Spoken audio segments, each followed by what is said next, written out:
Buenas tardes, soy el alumno Minaya Torres Paula Alexei del curso de Responsabilidad Social y en esta oportunidad voy a dar la orientación jurídica acerca de lo que es el hostigamiento sexual y la violencia familiar.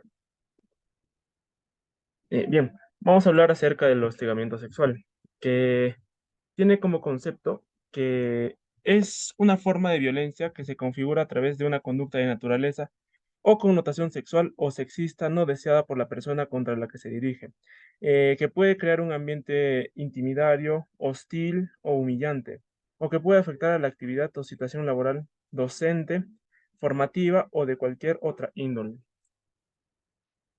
Bien, ahora vamos a ver lo que es el hostigamiento sexual laboral. Bien, el hostigamiento sexual o acoso sexual laboral es una modalidad de violencia de género y una de las manifestaciones más frecuentes de abuso de poder en los centros de trabajo, la que se convierte en una violación a los derechos fundamentales de las personas, ya su derecho a una vida libre de violencia.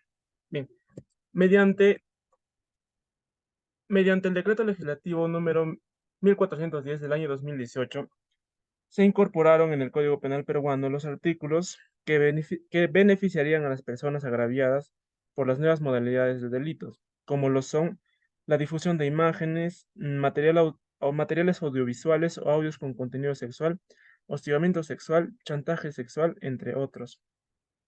Asimismo, en las disposiciones complementarias modificatorias de la Ley número 27.942, Ley de Prevención y Sanción al Hostigamiento Sexual,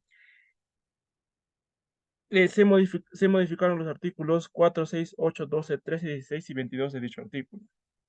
Bien, el hostigamiento sexual puede manifestarse a través de las siguientes conductas. Tenemos que la promesa implícita o expresa a la víctima de un trato preferente o beneficioso respecto a su situación actual o futura a cambio de favores sexuales. Punto B. Amenazas mediante las cuales se exija una forma implícita o explícita una conducta no deseada por la víctima que atente o agravie su dignidad. Punto C. Uso de términos de naturaleza o connotación sexual o sexista, ya sea escritos o verbales. Insinuaciones sexuales, proposiciones sexuales, gestos obscenos o exhibición a través de cualquier medio de imágenes de contenido sexual, que resulten insoportables, hostiles, humillantes u ofensivos para la víctima. Punto D. Acercamientos corporales, roces, tocamientos u otras conductas físicas de naturaleza sexual que resulten ofensivas y no deseadas por la víctima. Y por último tenemos el punto E, que viene a ser el trato ofensivo u hostil por el rechazo de las conductas señaladas en este artículo. Bien, ¿cómo se sanciona a los funcionarios que cometen el hostigamiento sexual? Bien, los funcionarios y servidores públicos sujetos al régimen laboral público que hayan incurrido en los actos de hostigamiento sexual serán sancionados según la gravedad, conforme al literal K del artículo 85 de la ley número 30057, Ley del Servicio Civil. Sin prejuicios de la aplicación de la sanción administrativa, el hostigamiento tiene derecho a acudir a la vía civil en un proceso sumarísimo para exigir el pago de la indemnización correspondiente. Eso es todo por parte de lo que es el hostigamiento sexual. Ahora vamos a pasar al siguiente tema, que viene a ser la violencia familiar.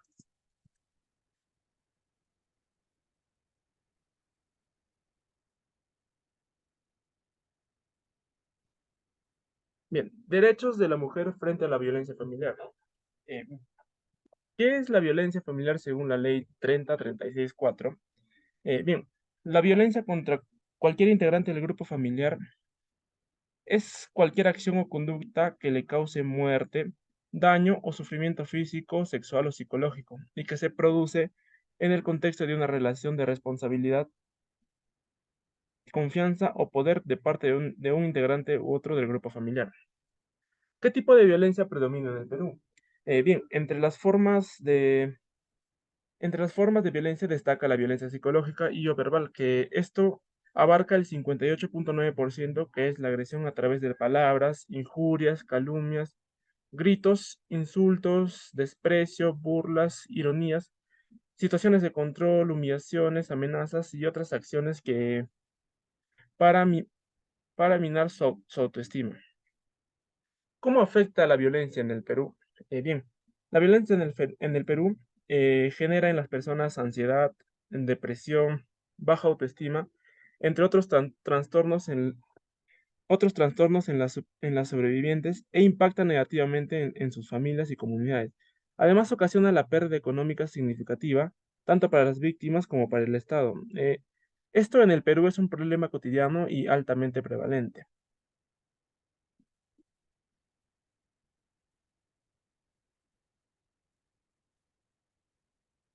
¿Qué se debe hacer en caso de violencia o intentos de violencia en el Perú?